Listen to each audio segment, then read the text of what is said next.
What's going on, guys, and welcome to another episode of Tank Tuesday. So the first Tuesday of every month, we're going to do an aquarium video, probably more specifically a video on this aquarium here. This is a 10-gallon aquarium, which is a Florida native aquarium. So the goal here is to have everything living in here be native to Florida. So that includes the plants and the fishes. So plan for this video, very briefly I'll kind of just give an update on this. This has now been set up for 5 months to the day. So exactly 5 months ago I set this thing up and it's been going pretty well ever since. So we'll give a quick update on that and then we'll feed these guys some frozen bloodworms because I think feeding time might be everyone's favorite. I mean, keeping fish is cool, but I think probably one of the coolest parts of keeping fish is getting to interact with them. They're not exactly a dog where you can, pet them and play with them, but getting to interact them through feeding, I think, is one of the cooler aspects of keeping fish. So I just dropped in some really small little pellets where they're just kind of going to be picking those out of the middle of the water column for the next few minutes. That's a nice little appetizer for the main course of frozen bloodworms, which we'll get here in a few minutes. So super quick, there's 4 species of plants in here. Not really going to go over them in too much detail. I've done that in basically every other video I've done on this aquarium. All I really want to say is that the bog moss and the pearlweed, which is in the background there, both of those are growing in really well. Really love the way that they are both growing in. My kind of vision for this aquarium was to make it very thick, very heavily planted, very jungle-like.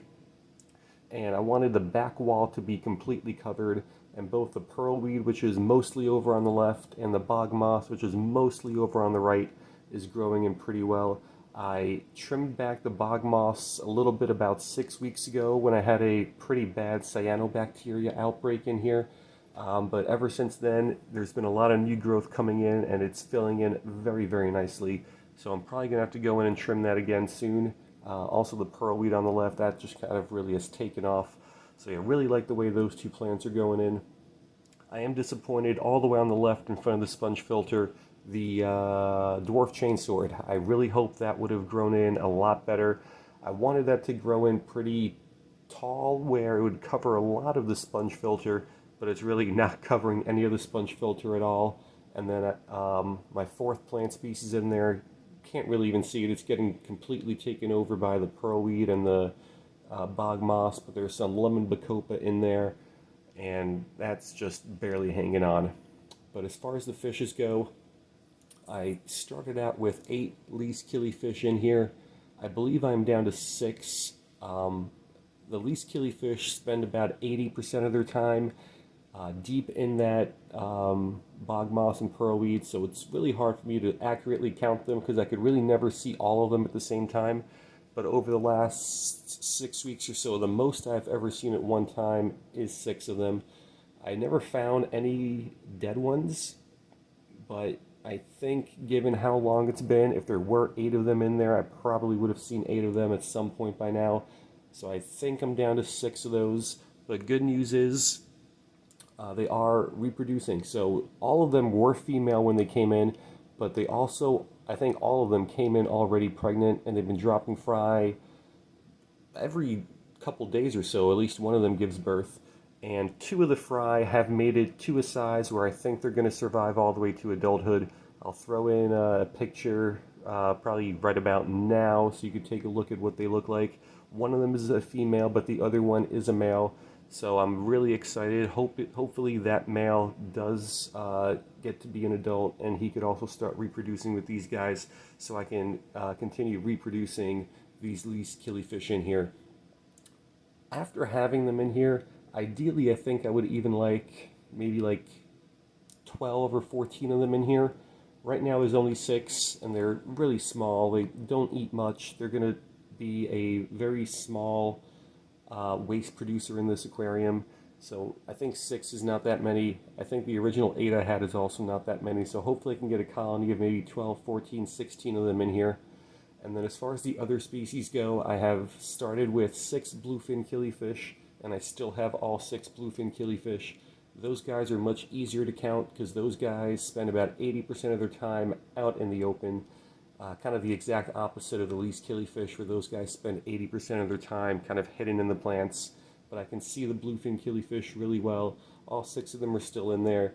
The males are getting some nice color on them. I don't know if they're going to try to spawn or reproduce, but I noticed over the last couple weeks or so, the males have gotten some really nice blue on their fins, which they didn't really have when I first got them. I was still able to tell the males and the females apart, but very recently the males have really started to color up. So it is approaching to be springtime. I don't know if they can sense that and they're like trying to impress the females now, getting ready to reproduce. But yeah, the males are looking really nice. And that's about it as far as the living things in here go. I had some grass shrimp in here, but all of those died off pretty quickly. I might try to get some more of those in here because I think I might have put them in a little bit too early before the aquarium really had a chance to establish itself. So maybe we'll try those at some point in the future. But yeah, that's the 5-month update. So the plants are doing really well, really happy with those. Bluefin killifish are doing really well, really happy with those. Least killifish are doing somewhat well. I think I lost 2 of them, but the other ones that are still living seem to be doing pretty well, and I'm glad that the fry that they're having, at least some of them are surviving. Not all of them, because I have seen a lot of like little 1, 2, 3 day old fry that kind of just disappear, and I have seen a couple of them get eaten by the bluefin killifish.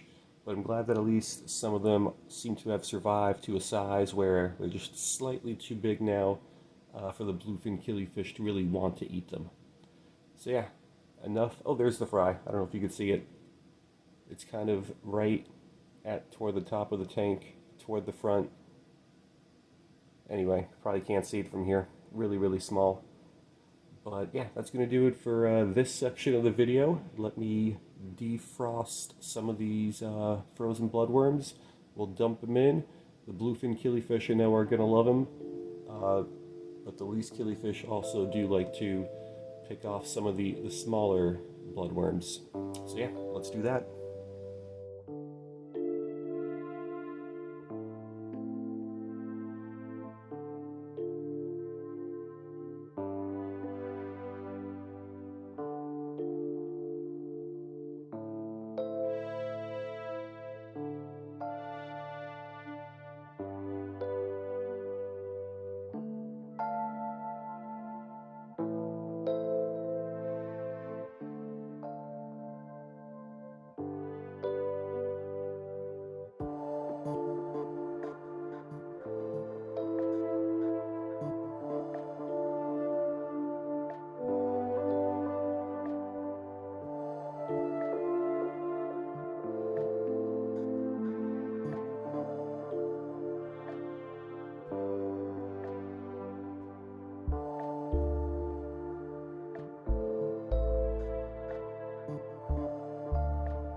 Alright guys, so that's going to do it here.